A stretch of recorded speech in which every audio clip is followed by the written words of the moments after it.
जिसको कोई स्वीकारता नहीं है पूरे ब्रह्मांड में, जिसका कोई नहीं है, वही काली को जो है पूछ सकता है असल में। और काली उन्हीं ही को प्रेम करती है जिसका ब्रह्मांड में कोई नहीं है और ब्रह्मांड से जो इंसान ठुकराया हुआ हो। इंसान वासनी को पूजने के लिए शव माध्यम होता है, क्योंकि शव आसन है, और शव को आसन लेने का रीजन क्या है भगवती का? क्यों? उसको कोई स्वीकारता नहीं है। आपका कोई भी सगा संबंधी कितना ही प्यारा हो, भगवान ना करे किसी के भी कोई भी किसी प्रकार की है, लेकिन जाना सबने, ये सत्यता है ना। कल को आप भी जाएंगे, हम भी जाएंगे, सबने जाना है। तो देखिए उस समय पे जब इंसान सोचे, भले हमारा कितना ही कोई प्यारा हो, है ना, कितना ही प्रेम करता हो, कल को हम मर जाए ना तो सबसे पहले हम ही निकालेंगे घर से कि भाई निकलो फटाफट से क्रियाक्रम करो, बना दो इसका प्रोग्राम, कोई जरूरत नहीं है। तो असली कॉन्सेप्शन देवी पूजा का क्या होता है कि जिसको कोई स्वीकारता नहीं है। हर देवी देवता का आसन आप देखोगे बहुत सुंदर सुंदर होता है, कोई स्वर्ण जड़ित आसन पे बैठता है, कोई मणि जड़ित आसन पे बैठता है, कोई किसी आसन पे बैठता है। देवी भगवती इस आसन को क्यों लेती है? क्योंकि इसको स्वीकारता कोई नहीं ना।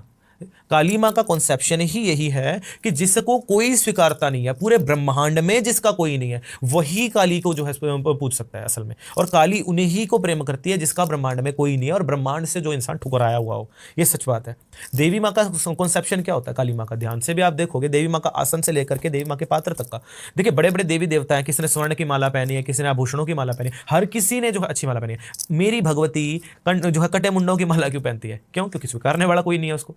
शव का आसन क्यों लेती है? कोई कितना ही प्यारा हो आपके घर का, अगर भगवान ना करे डेथ हो जाए तो ये समझ लीजिए आप सबसे पहले उसको घर से निकालेंगे कि भाई बस हो गया, फटाफट से जो आना था रिश्तेदार वगैरह, भाई ठीक है बट करो फटाफट से जो है क्रियाकलाप, हमने भी अपना काम धंधा देखना है, करेंगे कि नहीं। लेकिन भगवती क्या करती कि भाई कोई बात नहीं, इसको भी अगर तुमने ठुकरा रहे हो कोई बात नहीं, मेरे रख दो, मैं ही बैठ जाऊंगी इसके ऊपर। सब जो लोमड़ियाँ होती हैं भगवती के साथ विराजमान रहते हैं। क्यों? क्योंकि लोमड़ियों को बोलते हैं कि चालाक होती हैं, घर को उजाड़ देगी। ये कॉन्सेप्शन बनाया गया उनके लिए, हमेशा बोलते हैं कि चालाक लोमड़ी, हमेशा लोमड़ी को चालाक बोला गया। क्यों बोला गया? कुत्ते को क्यों नहीं बोला गया?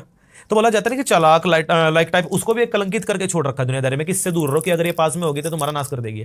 तो भगवती लोमड़ी की सवारी लेती है। क्यों? क्योंकि भाई उसको स्वीकारने वाला कोई नहीं है। भगवती के नाग कुंडल गले में है, देखो मेरे भी गले में धारण है देवी माँ, नाग कुंडल गले में, बड़े बड़े देवी देवता जो अच्छे श्रृंगार लेते हैं, कोई बात नहीं भाई ये दे दो। तो भगवती स्वीकारती ही वही चीजें हैं जिसका कोई वाली वारिस ना हो।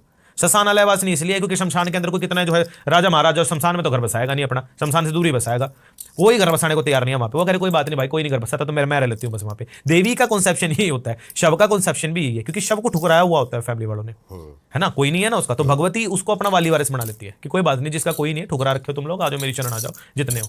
ये हिसाब किताब है। इसलिए शव का आसन भगवती की पूजा में इंपॉर्टेंट होता है। साधक लोग क्यों इसको करते हैं? क्योंकि माध्यम बना सके उसको, भगवती के जैसा वो फील कर सके कि जैसे भगवती इस पे विराजमान हो, कि वो भाव मां भगवती का कैसा है। वो उस आसन के अंदर भी शव के ऊपर बैठने के बावजूद भी मन में कितनी करुणा और प्रेम लेके बैठी है, उसी प्रेम को समझने के लिए साधक आसन लेता है। ये चक्कर है। और साधक का आसन लेने का भाव कोई और नहीं होता। लोग देख के डर जाए, भयभीत हो जाए कि भाई सामने कोई इंसान है मुर्दे पे बैठा, लेकिन ऐसा नहीं है। रीजन क्या है कि वो मुर्दा भी तो किसी का बाप भाई होगा ना। तुम ही लोग फेंक के तो गए उसको, किसी ने पानी में डुबा दिया, किसी लोगों ने शमशान में फेंक दिया। सत्य बात है, तुम लोगों ने तो जो है ठुकराया ना उसको, वो किसी को मार के थोड़ी वो जो है मुर्दे के ऊपर बैठा साधक। तो सच बात तो यही है ना। अब जो मुर्दा है तो वो स्वीकार नहीं कर रखा किसी ने, वो उस मुर्दे की भी तो मोक्ष के लिए साधना हो रही है।